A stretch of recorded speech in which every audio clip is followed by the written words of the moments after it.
بسم الله الرحمن الرحيم.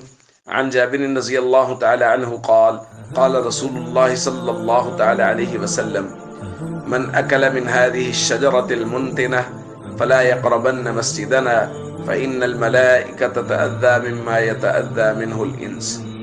رواہ مسلم۔ نبی کریم صلی اللہ علیہ وسلم نے ارشاد فرمایا، جو شخص بھی اس بدبودار درخت سے کھائے وہ ہماری مسجد کے قریب نہ آئے، اس لیے کہ ملائکہ اس چیز سے تکلیف محسوس کرتے ہیں جس سے انسان تکلیف محسوس کرتے ہیں۔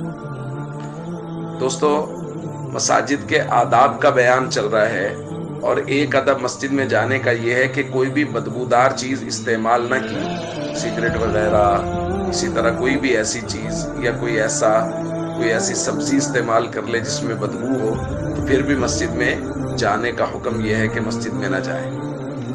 اسی طرح مسجد کے آداب میں سے ایک ادب یہ ہے کہ مسجد میں کسی گمشدہ چیز کا اعلان نہ کیا جائے۔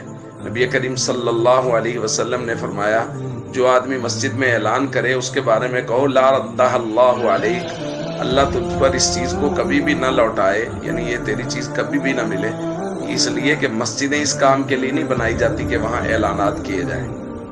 اسی طرح نبی کریم صلی اللہ علیہ وسلم نے فرمایا ہے کہ مساجد میں اشعار پڑھنا منع ہے، یعنی ان اشعار سے مراد سیرت، عظمت صحابہ، دفاع صحابہ، ناموس صحابہ و اہل بیت، یہ والے اشعار نہیں ہیں، نعت و حمد نہیں ہے، بلکہ ان اشعار سے مراد ہے عام عشقی اشعار، تو ان کو مسجد میں پڑھنے سے منع کیا گیا ہے۔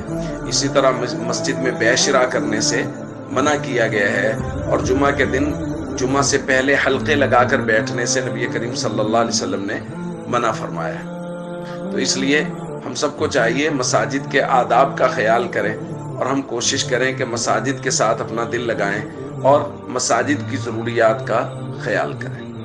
السلام علیکم ورحمۃ اللہ وبرکاتہ۔